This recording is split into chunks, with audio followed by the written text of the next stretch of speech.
بہادر آدمی ایک ہی بار مرتا ہے۔ انشاءاللہ تعالی ہم ڈٹے ہوئے ہیں اس ملک میں ظلم کے خلاف، ناانصافی کے خلاف اور اس جعلی الیکشن کے خلاف انشاءاللہ آواز بلند رکھیں۔ شیخ صاحب یہ بتائیے گا کہ جو موجودہ سیاسی مٹ بھیڑ چل رہی ہے، جو حالات ہیں، اس میں عمران خان صاحب کا مستقبل اور اس حکومت کا کیا مستقبل ہے؟ دیکھیں جی، اس حکومت کا تو کوئی مستقبل نہیں، ویسے ہی بیٹھے ہوئے ہیں۔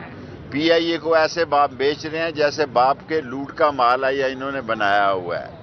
اپنے فلیٹ بیچیں نا، اپنے فلیٹوں سے شروع کریں، اور انشاءاللہ تعالی آپ میری آج کی یہ بات یاد رکھیں، ان کے برے دن شروع ہو چکے ہوئے ہیں اور آپ دیکھیں گے کہ لوگ ان کے ساتھ کیا سلوک کرتے ہیں، اور انشاءاللہ تعالی فتح حق کی ہوگی اور ان کو شکست فاش ہوگی۔ شیخ صاحب، حکومت کے مطابق وزیر اعظم میاں شہباز شریف کا قطر کا سعودی عرب کا دورہ بڑا کامیاب رہا، پھر سٹاک ملک صاحب آپ زبردست سوال کرتے ہیں۔ سوال سن لیں، سٹاک ایکسچینج زبردست، اس میں تو بہت تیزی آ رہی ہے، لیکن اس کے ثمرات عام آدمی تک، آپ تک، میرے تک، ریڑی والے کے تک، کلفی والے تک ریڑی والے اور کلفی والا تو اندر کھڑا ہے، بیچارہ دیہڑی نہیں لگا سکتا۔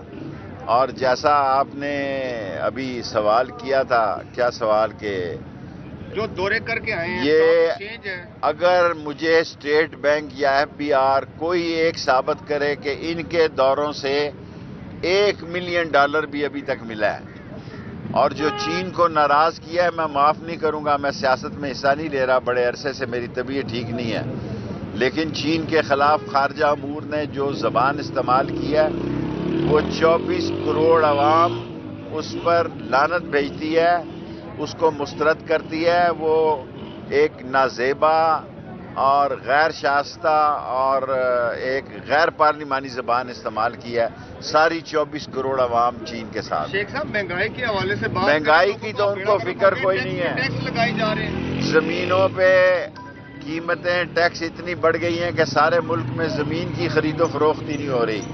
آپ ہر فلیٹ کو دیکھیں، جہاں کوئی سوسائٹی بن رہی ہے اس کی کرین وہیں کھڑی ہے جہاں شہباز شریف آیا تھا۔ جی،